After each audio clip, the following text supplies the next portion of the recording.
What is going on, everybody? Welcome back to the Phaithful Phanatics show. We are live here on Wednesday morning on DSM-Media's Philadelphia YouTube and Twitter channels. Guys, if you are new to the channel, do me a favor. If you're watching on Twitter, head on over to the YouTube channel specifically. It is the best spot to get your thoughts, comments, and questions pulled up here on the screen with your host. I am one half of them this morning, Dylan Davis. To my left, my faithful co-host, Scotty. If you are watching on Twitter, we greatly appreciate it. Just know we are unable to still see your comments here on StreamYard. So if you want to be interactive throughout today's show, make sure to head on over to that YouTube channel, and we'll be able to interact with you and get your thoughts and questions pulled up here on the screen with us. The Sixers versus the Miami Heat tonight down at the Wells Fargo Center in the play-in tournament for this number 7 seed for the rights to take on the New York Knicks. Scotty, we're going to talk all about that game, keys to victory, key matchups, X factors, predictions, and see if the Sixers can come away with this W. They are 5.5-point favorites. We'll talk about that also, if you're shocked or not, that they are almost 6-point favorites here on the books. The Phillies, Ranger Suarez, do they have the best pitching rotation in the MLB? Ranger Suarez goes for a complete game shutout last night, the first pitcher to do so in the National League this year, only the second pitcher to do so in the MLB this year. And Devontae Smith, shortly after we got off of here on Monday morning, Scotty, Devontae Smith and the Eagles come to an agreement on a 4-year contract extension. It keeps him here through 2028. Smitty gets his money, and the Eagles get their guy to go along with Jalen, AJ, Saquon, and so on and so forth. So we got a lot to discuss this morning, man, but what's going on? Happy hump day to you. Happy hump day, man. It is a big day today, as you mentioned. We had a decent night last night, I would say. Even the NBA was fairly entertaining on the other side. Yeah, man, I'm excited for today, though. I kind of like woke up early and everything. It was like one of those days. Because it's a playoff game. It's playoff day. It is. And I also got Arsenal today at 3 p.m. as well. Winner go home, Champions League. So it's a big day of pressure for me, man. I got two teams that are kind of in not a win or go home, but like I kind of look at the Sixers like win or go home. Honestly, like you lose this game and you have to play the Celtics first round, you may as well go home, in my opinion. So it's interesting, man. It's a lot of pressure, and I'm excited for it. I think the Sixers. This is their time. We've had so many of these moments over the last couple of years, man, doing this show together. Like, show us your different moments. Show us that this team is different. This is another one of these humps. It's on hump day. What better moment? They got to get over this hump. Jimmy Butler, the Miami Heat, big moments. You got to get over that hump. And it's set up. You're in perfect position to do so. You're at home. You have Embiid. You have Maxey. You have everybody that you really need. Obviously, D-Melt's not going to be in there. So it's all there for the taking, man. Almost so it makes it even life more easier exciting for Nick Nurse and the Sixers that DeAnthony Melton might not be available. I know that's a weird thing to say. Like, obviously, he's a guy we would love to have coming. He's got a rhythm right now. Another ball handler, around a 40% three-point shooter. Can lock in defensively, but DeAnthony Melton with his sore or injured back, I don't know what type of athleticism on the defensive end you're going to get. And you're already so deep. We talked about how Nick Nurse is going to shrink this rotation. Well, it's one less guy to figure out for right now, right? But I think you said something very funny, and I just want to preface this for anybody new that's watching with us here. When we say you might as well go home, that's not to say the Sixers can't beat the Boston Celtics. And it's not to say that the Sixers, if they saw them in the Eastern Conference Finals, will not beat the Boston Celtics. Right. I think Scotty and I don't believe that you're going to beat the 63-64 win Boston Celtics in the first round of the playoffs. I don't think they're going home in the first round with home court. That's the part that's hard to believe. Right. Yeah. So that's where you need to just avoid them, let them get some tread on their tires in the postseason and see them down the road, and then have a better shot of reaching the NBA Finals, man. But let's focus at the task at hand, because it's like you said, it's another roadblock, but it's a similar one to Boston. We haven't seen them as much. They're not as hated here in Philly as Boston is, right? That rivalry. I think it makes me hate them a little bit more because they're not hated in Philly, man. Yeah, there's a lot here to unpack. So let's get right into it. Jimmy Butler 2 years ago, Yeah. I believe averaged around 28, 7, and 5 over the 6 games in which the Heat knocked us out in the semis. Is there any way that Jimmy Butler flashes back to the past again? Playoff Jimmy comes out. We saw it less than a year ago when this Heat were in the play-in tournament, and then they went on to the NBA Finals and took on Jokic and the Denver Nuggets. So it's not far off that he's been able to do this, but doesn't it just seem like this Jimmy Butler this year, this Miami Heat team this year, they don't quite feel the same. That Heat culture doesn't feel like it's pouring out of them. But I guess that's the mystique of them, right? They wait until these moments, right? So what are your thoughts on Jimmy Butler tonight, and how can the Sixers try to defend him tonight? It's so interesting, Jimmy Butler, man. It is going to be interesting to see if he can reach that level again from the last postseason, the postseason before that. Like you said, it's playoff Jimmy, right? That's what they call him, Jimmy Buckets in the postseason. I think he's going to come out here. He's going to play hard as hell, of course. He's going to give it his all, but I think that's the point. I think that's where the Sixers have to show that doesn't matter. Like, at the end of the day, Jimmy Butler can play as hard as he wants, but if Joel Embiid and Tyrese Maxey play as hard as they can and as good as they can, the Sixers will win this game. And I put a tweet out there, man, and I know it's controversial as hell, and I'll probably get killed for it. But let's say, it's interesting tonight, this matchup, and how everybody, like you said, Philly, it seems like there's just not that much hatred towards Jimmy and the Miami Heat. There's some people in Philly that have like a love affair with Jimmy Butler. I'm just not one of those people anymore, man. Like, I get it. He was somebody from the past that you wish you could have kept, and I definitely would have kept him over Tobias. But we don't need to have this love affair with the guy that left, that made his way out of Philadelphia. That was also here for less than a year. Less than a year, right? Like, didn't really do anything for us. Like, we got to the same spot. So, like, I don't get that love affair. And I took it a step further, man. I think tonight we start to see that Tyrese Maxey evolution, man. And he starts to show that he's the second best player in this game. And that's what I'm looking for tonight. That's what I'm looking for. Because I know Embiid's going to step up to the plate tonight. I know Embiid, all this talk, game time decision, I'm not hearing none of that. My man's going to come out and play tonight. He just got announced that he made the USA team. So I'm not drinking any of that Embiid game time decision juice. My man's playing tonight. I think he shows up. I think he dogs that matchup with Bam. They're going to play a zone, of course, for a lot of the game. But anytime they match up with Embiid, he's going to dog them.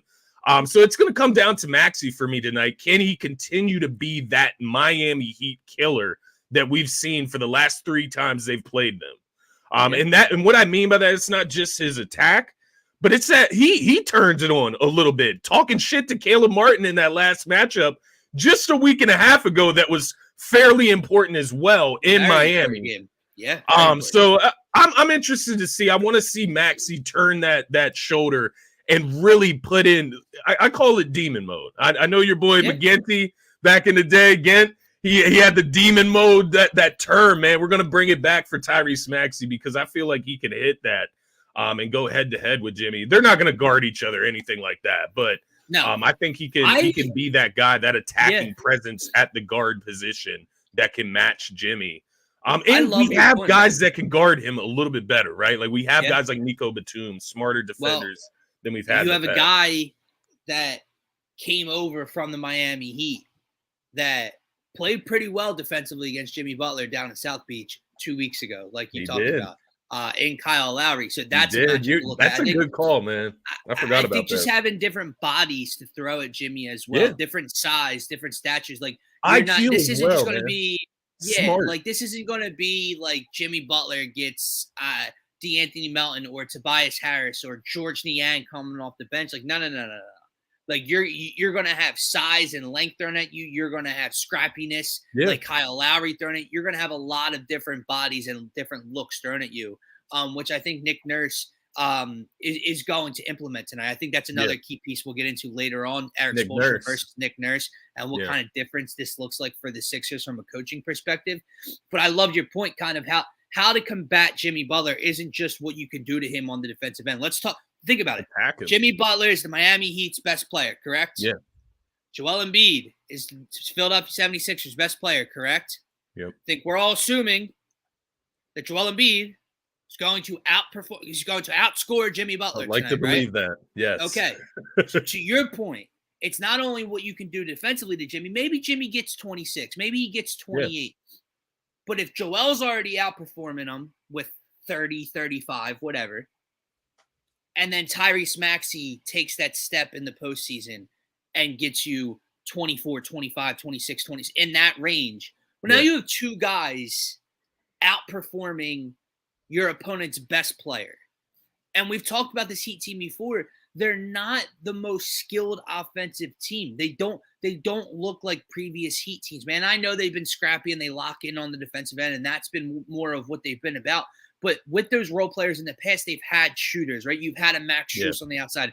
You've had Gabe Vincent that can turn it up. You still have Caleb Martin a little bit. Terry Rozier's out tonight. Yeah. They get Tyler Hero back, but I don't know. Like Tyler Hero or Terry Rozier? Like who's the Tyler Hero's the better player, I would say, but Terry Rozier has that when he's hot, he's fucking on fire. You know what I mean? Like when he's hitting, he can hit 8 threes in a game. And Tyler Hero is someone you can hunt on the offensive end for the Sixers, right? So, that right there is a great point, bro. Hero getting hunted on the Tyrese Maxey's going to hunt this dude. That's why they're going to have to resort to the zone. That's what they're going to have to do. So that's going to be if you're rolling out Duncan Robinson and Tyler Hero at the same time, because you need offense, you need shooting, you need spacing. Good luck on the other end of the floor tonight. And if you do roll out that zone, that's where Nick Nurse comes into play. It's where a guy like Nico Batum with that IQ hits the free throw line in the middle of that zone to break it down and find the correct pass, find the correct outlet pass. And the Sixers have to hit shots from the outside against that zone. Yeah, I do think that's the key difference with this team. I know it's like the versatility, the experience, but it's the IQ, man, the smarts and being able to make the right plays. We know Kyle Lowry, we know Nico Batum is added to that. We know Embiid can be one of the smartest players on the court. So when you have those guys on the court together, it's beautiful basketball at times to watch because they do make the right decisions. And I think that's the difference from previous teams, man, not only on the court, but up the ladder to Nick Nurse, right? Like the IQ of your head coach as well. Like we had a guy like Doc Rivers that would get put under the table by Erik Spoelstra. Now, I'm not saying that Nick Nurse is going to come out here and out coach Erik Spoelstra. Erik Spoelstra is arguably the best coach in the NBA, but he's up there, right? He's up there at that level. We can at least match him to an extent. So I think that's another difference just from teams in the past to this Sixers team, not necessarily just looking at the Heat across from them, but no, I think you got a great point, man. But I do want to ask you this. Like, we haven't talked about it at all. It's something that always has to be talked about, especially with the Heat. Tobias Harris, man, like, what do you see? Tobias Harris, what does he look like tonight? Like, just your best guess. I know it's completely random at this point because he disappears, appears like no other. He's the greatest magician in basketball. But what is your feel on Tobias Harris? He's had 2 good games in a row, I guess, against like bad competition. Well, Orlando's not too bad, but the Brooklyn Nets, he had a decent game. I think he had like 18 points or something in limited minutes. It's the Brooklyn Nets, though. I will tell you this. Yeah, I watched the Los Angeles Lakers take on the New Orleans Pelicans last night. Yeah. And I watched a guy who I think we would agree is a better basketball player than Tobias Harris. And Brandon Ingram essentially get benched. 24 minutes. Didn't play the fourth. Zion Williamson got hurt with 5 minutes or so left. How much time in the fourth quarter in a 2-point ball game? Yeah. And Willie Green kept Brandon Ingram on the bench because he was that bad last night. Now, maybe that wasn't the smartest idea. He finished 4 for 12. We've seen Tobias have worse nights. Okay, Zion's out. Like you might want to go that route. My point is, if a coach can look at a key piece to his offense and sit him down because he's hurting his team offensively, then I think Nick Nurse has to look to do the same when it comes to a Tobias Harris. So this is a huge game for Tobias Harris. And I don't need Tobias Harris to go out there and give you 20 plus. Hell, I don't need Tobias Harris to give me 17, 18. I need Tobias Harris to give me an efficient 15 points. Yeah, 12 to 15 Tobias Harris gives me an efficient 15 to 16 points, go 2 for 4 from the corner. Yeah. And hit the glass and play defense. That's all I need out of a borderline third option, because that's what he used to be, right, Scotty? Like all these years, he was looking for that third option, and even this year to start, you thought about him being the third option. You have guys offensively that can fill up the stat sheet outside of him, where he doesn't need to be that anymore. Like, if we're being honest, Kelly Oubre Jr. can be more of a third scoring option than Tobias Harris can. Yeah. I actually was looking up his numbers against the Heat as you were talking, just because I wanted to see how he's performed against the Heat this year, because that's the key also to the other side of your conversation is if Kelly Oubre is playing really well or just playing good, that's even more reason to bench Tobias Harris, because I think Batum is going to be there at the end of the game just because of his IQ, his defensive prowess. So Kelly Oubre is that other key there to if Tobias is having this horrible game, then if Kelly Oubre is playing good, you have the right to bench this man for Kelly Oubre specifically. But and you have options too, just besides Kelly, right? If Nico Batum's having a very good defensive game and knocking down threes, if Buddy Hield's hot from three, you have different options you can go with that closing lineup. I think this is the point. Tobias Harris, I don't need him out of the starting lineup. I think he's a guy that gets a leash. I think he can sit here and I don't know, play the first half, maybe play at least late into the second quarter. And if he doesn't have it, then I think his minutes get severely hindered in the second half and down the stretch of the game. He doesn't need to close out the game, but I'm not going to sit here and scream from the rooftops that, I want to start Nico Batum and Kelly Oubre and Tobias Harris. I would say that, like, it is something that we've always discussed, though. Is Tobias Harris better off the bench when he can come off the bench? Maybe Embiid comes off the floor at that time, and he can be that guy in the mid-range option, right? Like, that's what I've always wondered. We've never been able to see it. We've never been able to see him in that, like, sixth man role.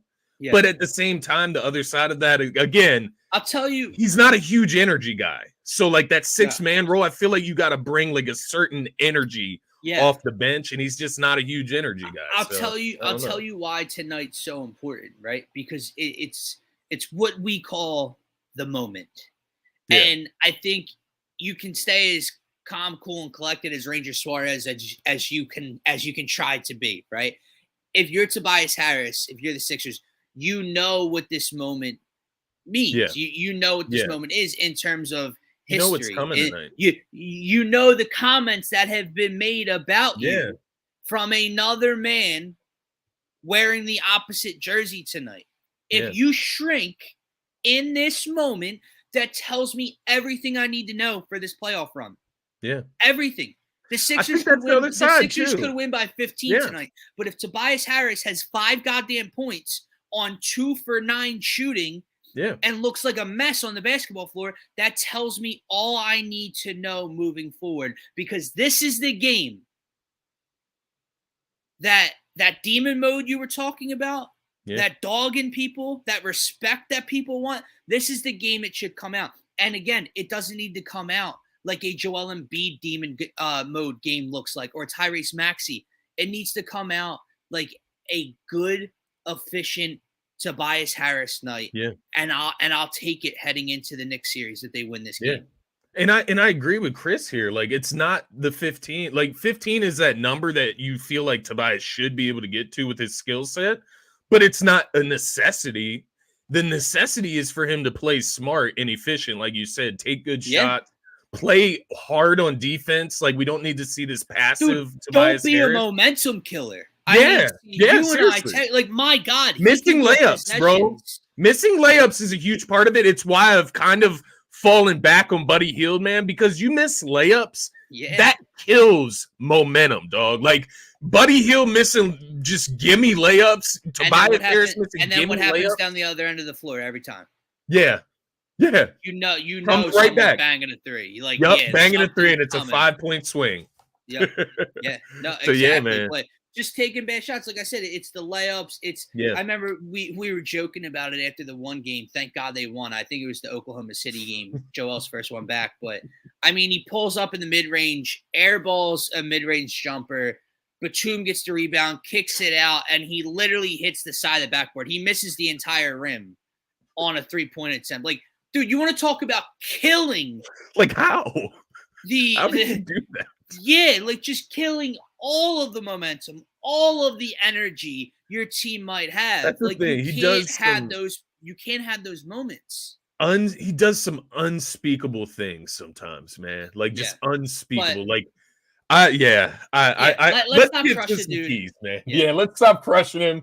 Hopefully he shows up tonight and has some dignity, man. Just don't get bitched out by Jimmy. That's all I ask. I agree. And I think if we are talking keys, if we are talking how the Sixers can come away with a win tonight, I think to TR's point, this is one of them, right? And I think it's something you saw down in Miami 2 weeks ago, even though the Sixers came away with a win. I mean, to his next comment, like Kevin, I don't want to see Kevin Love flashing back to the Minnesota days where he's just a monster on the glass. I mean, come on, guys. Come on. I can't watch that tonight. I can't watch Kevin Love dog us on the boards, man, and getting and ones and like popping out to the 3-point line for catch and shoot threes. Like, I can't watch that tonight. I'm going back to the last game just to see what his numbers were because he went off on us, man. Went off. Al Horford went off, right? Like Al Horford level go off. Right. 11 points, 16 rebounds. Yeah. Now, the key thing in this game, the difference, why he didn't completely go off, he was 1 for 6 from the 3-point line. But 16 rebounds, bro. Right. 4 offensive rebounds. So to Chile's point, 4 to 5 offensive rebounds. I mean, Scotty, you're talking about a team we could see in the first round potentially. Josh Hart had 16 rebounds against us a few weeks ago, or 17. Rebounding's about wanting it too, right? Like you not only wanting the ball, but like wanting to win the game. Like rebounding is about effort. It is about IQ and positioning as well, but a lot of it is just effort and hitting the glass hard. Yeah. Having some dignity, right? Like Paul Reed, if you're out there, I saw Chris's comments earlier about taking Paul Reed's minutes away, and you'll see those easy buckets disappear in the game. The caveat is somebody's got to come in for Embiid at some point throughout the game. Is it Mo? Yeah. Right. I don't know if we want to see what he is a better rim protector. I'll give him that, but he does foul a lot. But so does Paul. But nonetheless, it's one of those things. Whether it's Bamba, whether it's Paul Reed, have some goddamn dignity on the glass and don't let Kevin Love out hustle you to every offensive rebound. Close out possessions. There you go. Key to victory number 1. Close out possessions. And how do you do so? You rebound. And you rebound well, and you group rebound, and that's when the defense ends. That's when your job on the defensive end of the floor ends each and every possession. So it's something that they've struggled with, honestly, for the last couple of years. I mean, my God, you and I have done enough pregame shows together where each and every night we've had to come out and say, hit the glass. Make sure you rebound. Like, it shouldn't be that difficult. Right? Like, because we were saying it every show. Yeah, like you have the biggest, most physical force on the floor, and you have some size around them when you go to Tobias, when you go to Batum, when you go to Kelly, right? I mean, look at the Heat, man. If they're going to throw out Jimmy and Duncan and Caleb Martin, like they're not the biggest team. Kevin Love's not the biggest guy out there. He's kind of an undersized power forward, to be honest with you. So like his stature just feels like it, right? So you have to group rebound. You have to finish possessions, and that's a great place to start. The Miami Heat in that last matchup, mind you, the Sixers won down in Miami 109-105. The Miami Heat out-rebounded the Sixers 51-41, so 10 more rebounds total. And offensive rebounding 16-8, so they doubled us up on the offensive board. 16 offensive rebounds. That's how you lose a game. Yeah, honestly, that's how you lose. They should have probably lost this game. Like they're just that much better than the Heat, though. Like that is my point tonight. Right, the Sixers are the better team. Like, miss me with the Heat culture. They don't have Terry Rozier. Tyler Hero's coming back off of injury. Bam Adebayo did not finish the season well. He's not playing well right now, especially against a guy like Embiid. You have to come out here. We finally have the coach to match Eric Spoelstra. Yeah. This is the hump, man. We're going to keep coming back to this point because this is it. This is what we've been waiting for all season. This is what we talked about the first Sixers show of the season. Was we could honestly not do a show all year because nothing matters until the postseason. Right. Nothing we say really really matters. These games aren't going to change people's perspectives on the ceiling of this team until you get to this moment. And I think that's where playing this team in this moment is so critical because it can be that building block and that propeller that's like, okay, they finally got past one of the roadblocks in previous years, and it's how they do it, right? That's the other thing I'm looking for, Scotty. You mentioned it. They are, like I said this to you before it was even announced that we were playing the Heat in the play-in. Like you said, miss me with that, dude. Like they are the better team. I do not care if it's Jimmy Butler. I do not care if it's Eric Spoelstra. I do not care about Heat culture. They are by far the better team. They're at home. They're 5.5-point favorites. They need to play like it tonight. And what I need to see Joel Embiid and Tyrese Maxey and Nick Nurse do tonight, I need them to see that. I need to see them take the Heat's hearts. Yeah. I need that. Like, I need them to be that bully tonight that the Heat have been to Joel in previous years. Yeah. Right? I want to see Jimmy frustrated. I want to see the Sixers up 10, up 12 in the third quarter. I want to see them take their heart tonight. There is nothing I enjoyed more this regular season than that last game against the Miami Heat where Tyrese Maxey started talking shit to Caleb Martin as he cooks the fuck out of the Miami Heat.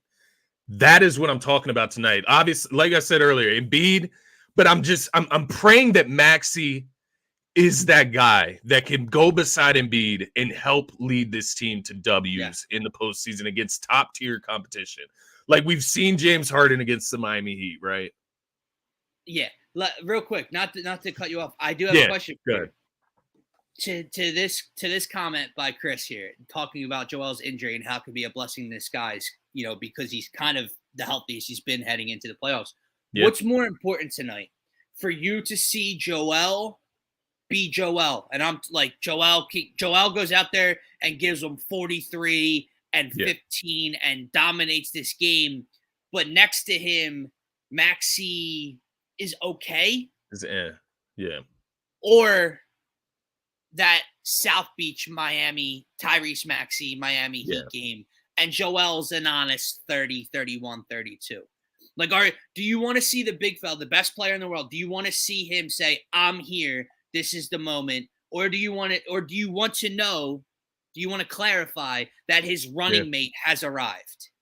No, that's a great question. Because it really makes me think here. Because I'm automatically my brain went, Embiid's the more important. Like at the end of the day, it doesn't matter if Embiid doesn't start. But we've seen in the past though, right? He could do whatever he wants, and it doesn't matter. It doesn't. If running mate number 2 doesn't show up. Yeah, this is where my first reaction and then my second reaction was this. Absolutely. You just want to win the game ultimately. Right. So if it's Joel with 30 and Maxey with 25, 26, then so be it. This last matchup, Maxey had 37, 11, and 9. 37, 11, and 9. Joel had 29, 4, and 3, so didn't hit the boards in that game, but he was still coming back from the injury in a little bit of sorts there. But I still think I would go with Joel Embiid because I think it starts with him. Like, he can't come out here and have a stinker. Like, he can't come out here and have a 20-point game, 6 for 20 shooting, stuff like that. Frustrated by the Heat defense. Yeah, it can't be like that. So I do think it starts with Joel. But then, Maxey, I think it's a great question. You got me really thinking here because I'm like, is it more important for tonight? What's more important long term, though, probably is Maxey showing that side of it, right? That he can take over a playoff game. Right. And we talk about the moment, right? And I think this is kind of the thing you've been waiting for. Go Birds, by the way. Shout out Martian. If I feel that he does start fast. He's going to hunt him. He's going to hunt him. So I think the interesting point with the Joel and Maxey conversation is like we are still waiting for that running mate, that consistent Robin, right, for Joel. but also like we can't ignore Joel's game 7 from. So like Joel still has to build and show this is the moment, right? Like that's a difference maker too. Like, yeah, he can't do it alone. So it is just as important that Maxey arrives, but also it's not the him points too, though. Yeah. You know what I mean? Yeah, that's part of it as well. Yeah.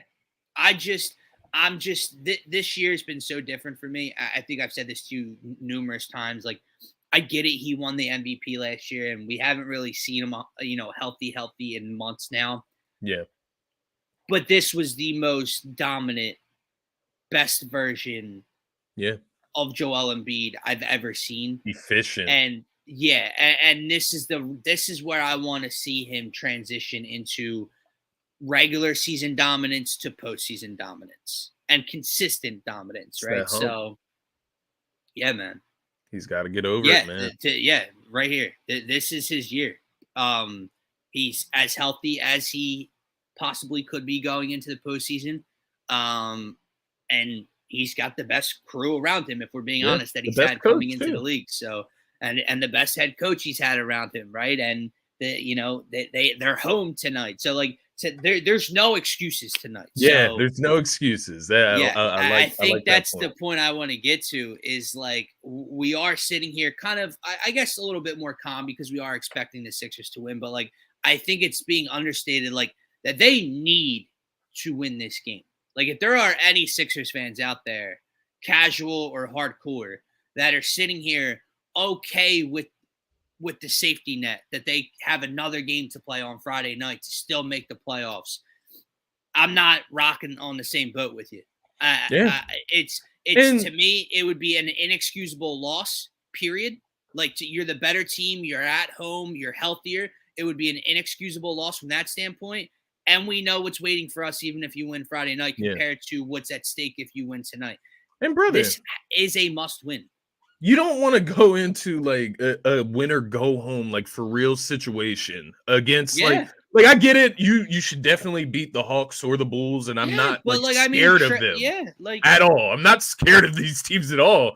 I'm just saying you lose, you get into a win or go home situation against Trae Young, and all of a sudden we're having flashbacks to 3 years ago when we lose to the Hawks in the second round. So like, let's just not go down that road. Let's get over the hump now so we don't have to get over the hump later. Like, let's get over this hump now, and it's going to set us up better for the future. The Knicks is a lot better of a matchup first round without Julius Randle especially than the fucking 64-win Boston Celtics. Like, we need to come out here and get this W. And once again, we can keep harping on these points. It's not just that matchup, but it's also the Heat as well. Yeah. The Heat in your way. The Heat can control your destiny. You don't want to allow that, right? Like, so we need to control what we can control tonight and win this game. They've won 8 in a row, man. They're playing great basketball right now. Like, there's really no, and like as we talk through it, it almost feels too good to be true, man. I think that's just like the past experiences like weighing in on me, man. The trauma. Yeah. We're like trauma. Literally. PTSD, bro. Like I'm talking through it. It sounds really good. But are they gonna fucking do it? Like, are they gonna get over this hump, man? Listen, man. Again, I don't even want to get into that conversation, but if they don't, then we're right back at square one this offseason, and we're having these similar conversations of what to do moving forward and when is this gonna end? And so they have questions to answer, and he has questions to answer tonight. This is why you came back. You need to take care of business tonight. You need to be the best, most dominant player on the floor, and there's no chance that they lose this game, in my opinion. Let me ask you this. Yeah. Of the others, exclude Tobias Harris. Yeah. Of the others, right, the new acquisitions even, who's the X factor? Who's the most important piece tonight? Kelly Oubre, Kyle Lowry, Nico Batum, Buddy Hield. Who is that guy for you tonight? Man, so that X factor, it's my mind just went somewhere crazy for a second, but I'm gonna go with Kelly Oubre, man. I am gonna go with Oubre because he's just like I said, he's got to bring that energy, whether it's off the bench or in the starting lineup beside Tobias and Joel. He's got to bring that energy and he's got to bring that confidence. He has like this unwavering confidence, right? Like in himself and the team and whatever he does out there. And I think he has to play like that. He has to play with that confidence tonight. I was looking at his numbers against the Heat this season. He's played in 4 games, over 30 minutes in all of them. The one game that he didn't play well, he had 9 points, 3 rebounds, 2 assists, 33 minutes. It was his lowest minute total against those Miami Heat. But in the other 3 games, bro, so the first time he played him, he had 25, 7, and 3 in 40 minutes of play.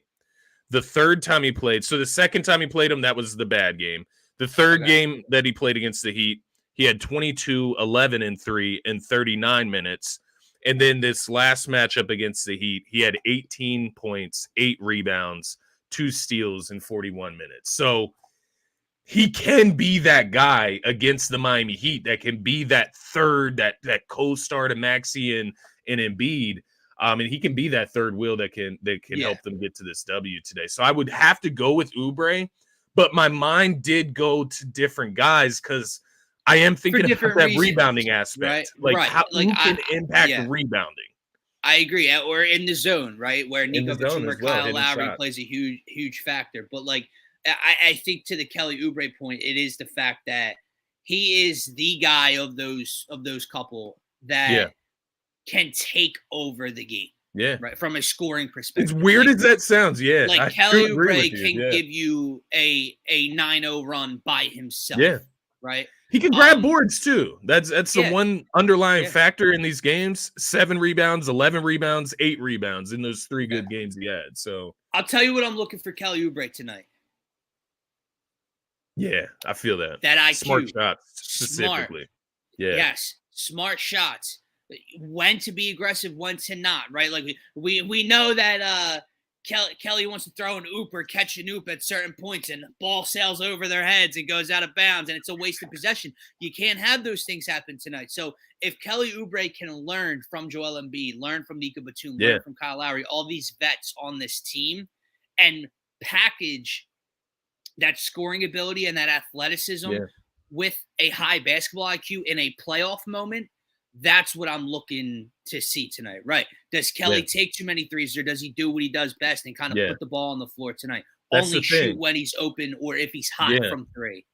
If you hit, your first one, sure, you can take another 2, right? Another 2 3-point attempts. If you hit your first one, if you miss the first 2 attempts, you probably should just drive to the rack and get to the free throw line you do well. It might not be your night, right? And this is a huge moment for Kelly Oubre too. We talk about all of these guys, man. Like all of these guys are at like certain points in their careers where Kelly Oubre had to sign a minimum deal this offseason as a 20-point per game scorer last year. This is a huge moment for him to show that he can be a positive impact on a winning team. It's a huge moment. He could earn his bag today. Like literally. Like he could earn his bag tonight, man. It's such a huge game, but it goes across the board, man. It does, dude. I can't wait for tip-off. Not that Tobias Harris would get signed back here, but if he plays well in this game or in the postseason, it could earn him a spot on maybe a better team than the Pistons next year. Maybe that's where he wants to be. I don't know. Maybe he plays like where he wants to be. I don't know. We'll see tonight. He got hit by a car on minimum contract for us. Yeah. If I had to ask you for a surprise standout, maybe a guy, like a Ricky Council, we don't expect him to get minutes, but he does, or Campaign comes off the bench and gives you 10 points right over a little bit of time. If I had to ask you for a surprise, who would it be? Let me check the injury report. Maybe KJ Martin plays and gives you. That's where I was going. I wanted to see if he was playing in this game. KJ Martin, game time decision. Paul Reed's a good. I think we're all hovering around that rebounding idea. I think that's what it is, man. Because KJ Martin, no lie, came to my mind when I said Kelly Oubre. I know that's blasphemy. He's not going to be like the third guy or the X factor here, but he could be the surprise, man. I could see that. It is something. Impacting somehow, some way, we have reached the postseason and we have not discussed life without Joel on the floor. The minutes Joel's not playing, because every year they get fucking killed. It's been the story of the Sixers every postseason. Paul Reed is an interesting one from that perspective. What does he look like tonight? Does he get punked on the glass? Does he get into foul trouble? Because if Paul Reed can just steady the ship for 8 minutes, 9 minutes tonight, 10 minutes, then we're good. Yeah, I agree. I think Paul Reed is definitely a candidate. I think Buddy Hield Chris wants no parts of Paul Reed tonight. He wants Bamba. Hey, I get it though, because Bamba does show signs at times, like of being a great rim protector, having a little bit of a dog mentality. But then, there's other nights where he's just not even there. He's looking goofy. He's looking lost. So let me ask you. Does how the game starts offensively maybe sway Nick Nurse in one way or another? Excuse me. Like if the Sixers come out and they're up on the Heat by 5-6 points and they're playing well offensively, you probably go to Mo Bamba for the defense, right? Or the Paul Reed for the defense, right? But I think you're going to Paul Reed regardless. If they're struggling offensively, and Joel has to come out for rest, and they have 19 points with 2 minutes left in the first quarter, do you go to the stretch big that can knock down a three for you if you need that part of the floor? Yeah, I think against their zone specifically as well. Right. I probably would go that route. I just don't think Nick Nurse is going to. I feel like Paul Reed has kind of solidified Paul himself. Reed fit against the Miami Heat zone? Because he's not going to be that zone breaker at the free throw line like you're going to put Batum or Joel there. Do you think we see Paul Reed and Embiid minutes tonight together? Rebounding purposes. Because Joel can be that floor spacing big. Reed can go box to box getting rebounds on offense. I know I'm getting wacky here, but I feel like Nick Nurse does get a little wacky. And we could maybe see that to kind of impact the rebounding differences from the last game. Yeah, I mean, TR says he thinks we see it. I'm going to say no. I don't think that we've seen enough of it this year. I can't recall seeing it that much this year, if at all. So I don't know that he's just going to break it out. At least once since Embiid's been back. He did it in one of the games. I can't remember which one it was, but we saw him on the court at the same time. I'm not saying that you have to do that. It's just an idea. Ultimately, you're going to have to try different things, I would imagine, with the zone. That's if guys aren't hitting shots. If guys are hitting shots, the game is over. We are going to win the game tonight. If Nick Batum is hitting threes, Kyle Lowry's hitting threes, if guys are able to hit shots tonight, I think it was TR that said it earlier. If Maxey comes out in the first quarter and hits 2 threes in the first quarter, you know what's up. You know what's happening tonight. That is one of the keys, is just simply hitting shots. You have to. Otherwise, that's when we're going to have to go down this rabbit hole of wacky ideas of how we're going to get the offense going. How are we going to get Joel into his spots and get him space? How are we going to get Maxey in the spots and get him space outside of this zone? That's when Nick Nurse is going to come into effect. So my hope ultimately is that we can just hit shots and it won't have to go to that, or go to where KJ Martin is the X factor of the game. Right? You know what I mean? There's another key. Shoot well from three, man. There's no better zone buster, no better zone breaker than making those open. I promise you, Jimmy Butler is going to somehow hit 3 or 4 threes tonight, just because he's playing against the Shoots Sixers. 1 per game in the regular season, but he'll take 5 tonight and make 3 of them. But here you go. Does Lowry follow Jimmy Butler? And I think he does get the nod to start. I think, like we said to open the show, that Nick Nurse has bodies he can throw Jimmy's way tonight. So if Lowry's size, if Jimmy's not that Lowry's going to get posted up, he is sturdy down there, right? And he's physical, but Jimmy is a little bit bigger. So if Jimmy's able to post up Lowry and get the looks he wants and gets off to a quick start, I think that Nick Nurse will have different options to throw at him. How's this game going to be but officiated? I do think Lowry. I know, man. That's a big part of Lowry guarding Jimmy. Like, are they going to let him play? I know. Because sometimes Jimmy gets here's the big question: who do they let play? Right. Is Joel Embiid getting the whistles he should? Right. Is Tyrese Maxey getting any love from the officials tonight? And then God, why did I think about the refs? Oh man. Because part of that Boston collapse last year, there was one game mixed in there where there was like 13 incorrect calls against the Sixers that cost them a game. Like, we forget about that shit because Tobias Harris had 2 points in a game, right? Like, let me get the officials out of my mind. I can't go conspiracy theory here. Who is? I'll look it up real quick, man. Who is refereeing tonight? But just for and I think to Chris's point, man, not just for that, Brothers. Right? Obviously, we're semi joking, but like, you do need to get out to a quick start tonight because I think it's incredibly important for the crowd. Oh no, Tony Brothers, man. Oh man. It's exactly who I said no. Like, I didn't want him. Tony fucking Brothers, dog. Like, I don't know. I'm not even saying that he's going to, like, cheat the Sixers. He's just not a good referee.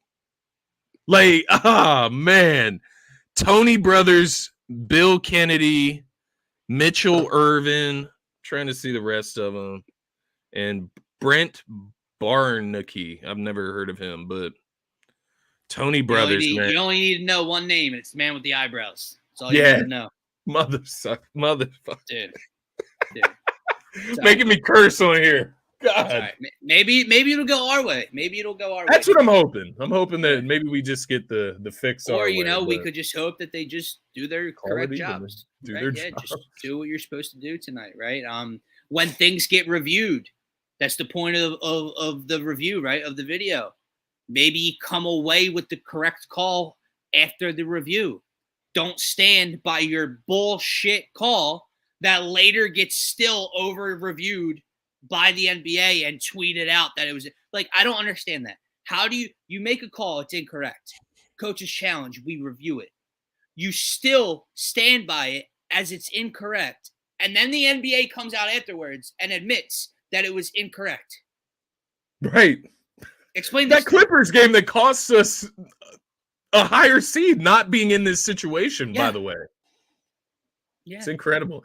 That is a funny point, though. Like, if the fix was in, wouldn't they want Miami and Boston? Like, that's a better series, they right? Would lose. Yeah, they would have to lose, but, whatever. We'll see, though. We'll see. Let's go away from the conspiracy theories. We got to hope that the NBA is authentic. It's real. There's no fixes that are in. They're going to play authentic basketball tonight, and the best team's going to win. The Undertaker's not coming out and choke slamming anybody. Yo, did you see this man talking about the Eagles, man? That broke my heart. I didn't know that Undertaker was a Cowboys fan, dog. Oh, God, I didn't know that either. Oh, man. The Rock, who is The Rock a fan of? Is he a Cowboys fan, too? He was shitting on the Eagles. I know that. He shit on the Birds in Philly. Yeah, he shit on Jalen Hurts. That's just him talking some shit. A little bit. Yeah. It's interesting, though. But Undertaker, I can't remember exactly what he said, but it was at WrestleMania as well. Basically about, like, something about the Eagles. I can't remember. I'm not going to misrepresent what he said. But, yeah, he is from Texas. I'm not hating on the Undertaker. I'm just kidding. But it is a little disheartening to see some of your childhood heroes that are Cowboys fans. Yeah. Just have such bad taste. You know what I mean? The Texas Rattlesnake. Who does he like? Probably the Cowboys, right? Like, I don't know. I'm just guessing. But maybe he's a Texans fan. Maybe he's a Texans fan. Maybe. Not a bad organization to be a fan of right now. Not right now. No, not at all. But no, man. But, I know we're doing the Sixers pregame show later. So guys, plug 6 o'clock.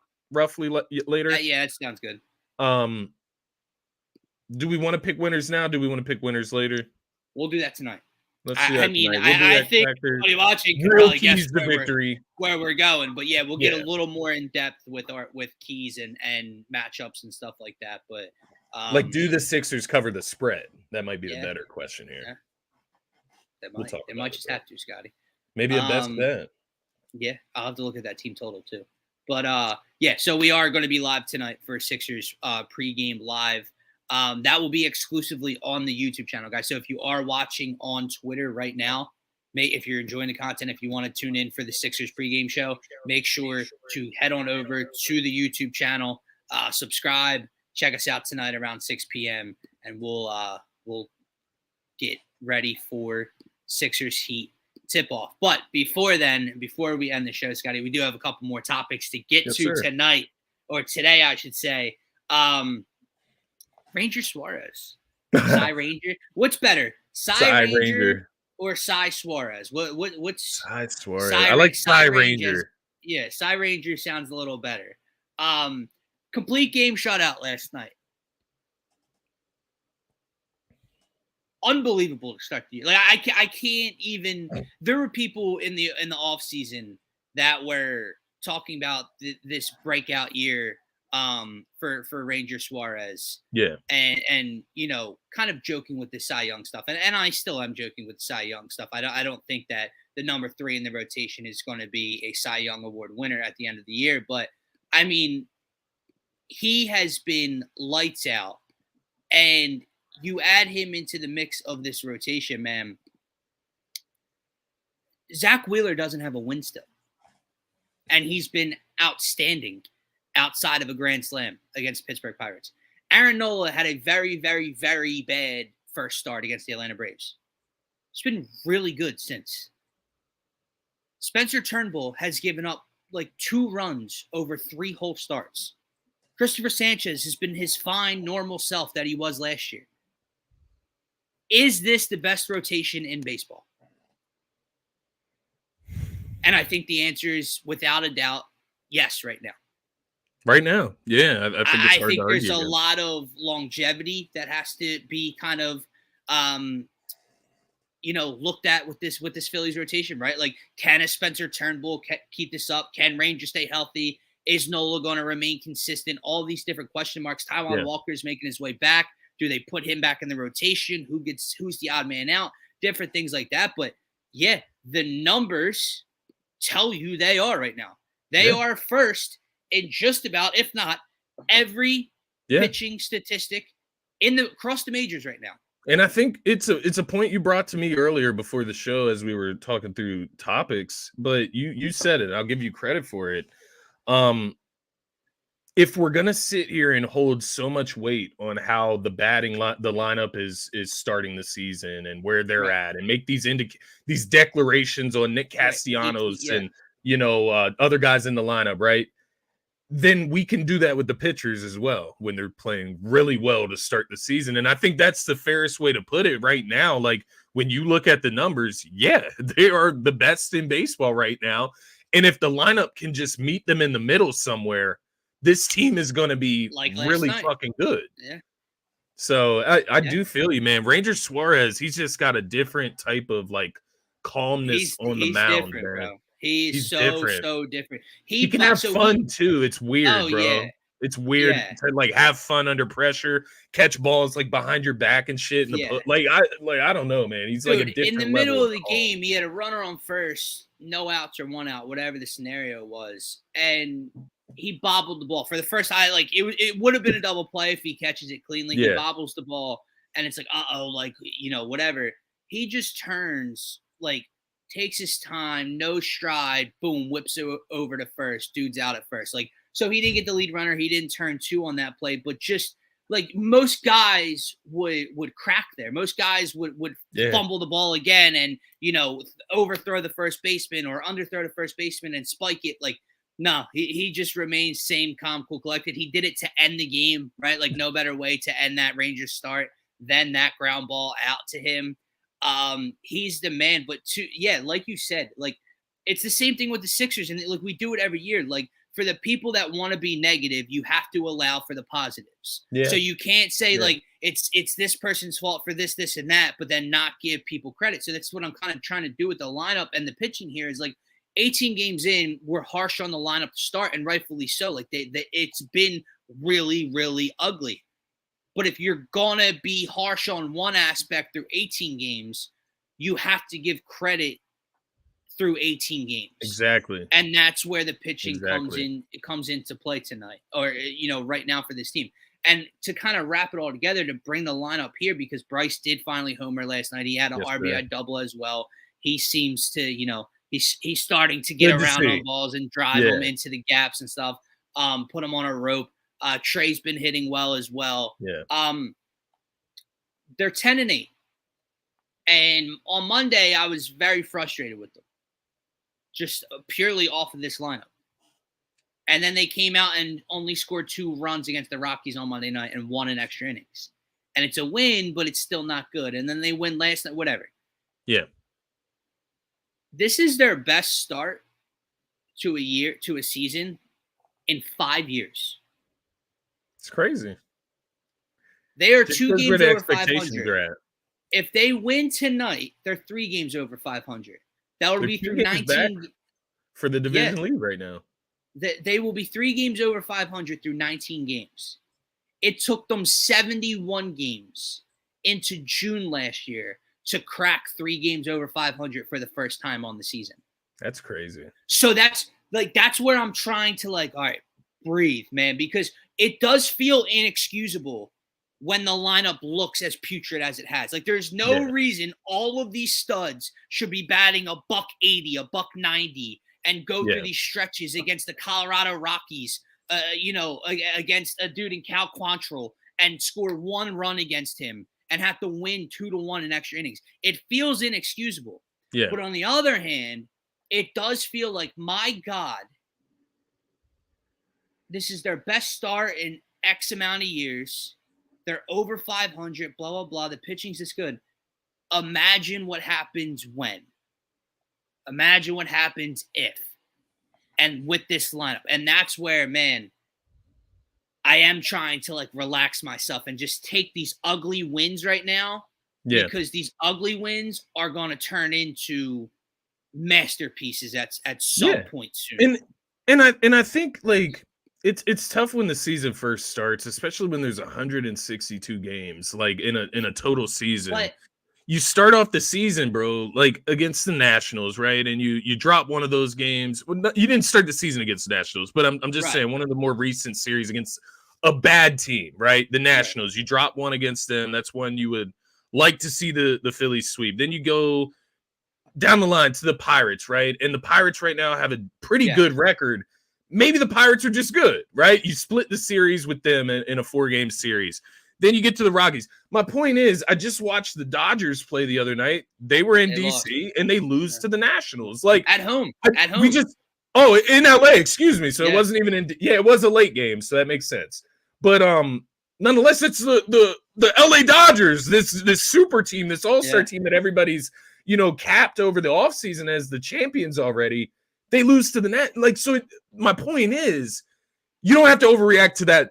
Dodgers lost to the Nationals, but we don't have to overreact to every single loss, every single tumultuous moment. I know. In this and season. It's hard because I've done it already, though. because it is it's the one part, right? If it was the pitching, right? If Spencer Turnbull wasn't it, right? If Christopher Sanchez wasn't looking like himself from last year and the Phillies were losing 6-5, I could identify that and go, okay, the 4 and 5 starters aren't good enough. It's something that Dombrowski can look to fix. Taijuan Walker's going to be coming back. That's the issue, but this is whatever. It's the part you rely on. It's the part that has been the cause for your playoff exits the last 2 years, which is those slumps from the bats. And that's what struggled. But to this point, we do start off bad. And it's been the story for the last 3, 4, 5 years. Yeah. But they're not really starting off bad. They're 10-8. They're 2 games back behind the Braves. The pitching's the best in baseball. Bullpen and rotation right now. So in an odd in a weird world,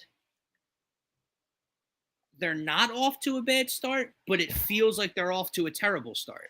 Like, I don't know how to explain. I know what you mean, though. I know what you mean. I think it's a bad start in Philadelphia. Yeah, sure. That's a good point. But hey, man, you go It is out what and it you is, take though. care of business tonight. If they get the game in, I know it's supposed to rain today. And hopefully for John Kruk, because he is a huge Sixers fan. Hopefully it does get rained out tonight, so he gets to watch his So you can Sixers watch the tonight. But game. yeah, we'll see if they do get it in tonight. You sweep the Colorado Rockies with a win, That's and then great. you take on one of the worst teams The White in the Sox. league, in the American League, in the Chicago White Sox over the weekend. At And we're home. heading into the weekend at home as well. And you keep this train pushing forward. Scotty, before we wrap up the show, some very important news broke on Monday right after we ended. Smitty, Howie Roseman, the Eagles, come to a 4-year contract extension. I don't know how Howie Roseman keeps doing this. I don't know. Like, it's so funny when you hear you got to get ahead of the curve, right? He got it done before Jamar Chase, before Justin Jefferson, before all these guys. But like, Smitty and his agent have to know that, right? Like, you know what I mean? Like, he's still able to get these things done, even though the other side of the negotiations understand, like, he's doing this for a reason. Like, we probably could get more a year or whatever the case may be, but Smitty's comments. I don't know if you saw his presser, if you saw clips from his presser about the city of Philadelphia, about playing here, about being an Eagle, and just getting back to work. I'm so happy that they locked him and AJ up with this core, with Jalen, with Saquon now for 3 years. I just can't say enough about Howie Roseman. I don't know how he manages to do these things, but it's not just that. About Hassan Reddick already. Like I've kind of moved on. Like I'm past that now. You know, I don't have the numbers right in front of me, but even like the cap hits are ridiculous. Yeah. Like, what's his? He explained it yesterday too. He explained like how he makes it sound so simple. You know what I mean?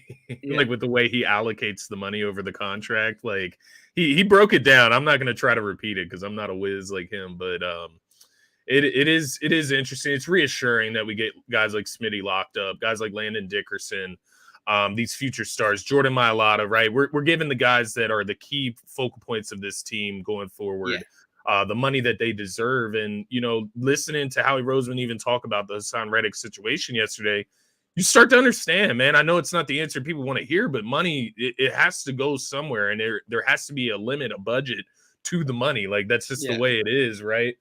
So you have to make tough decisions. And maybe if you sign Hassan Reddick back and give him the money he wants, you probably can't afford to pay Smitty what he wants. And if that's the equation, if that's the option or the formula that I have to work with, I'm going Smitty every single time. And that's just the way it is. I've talked to you about this in the past. Like AJ Brown, he's the better wide receiver.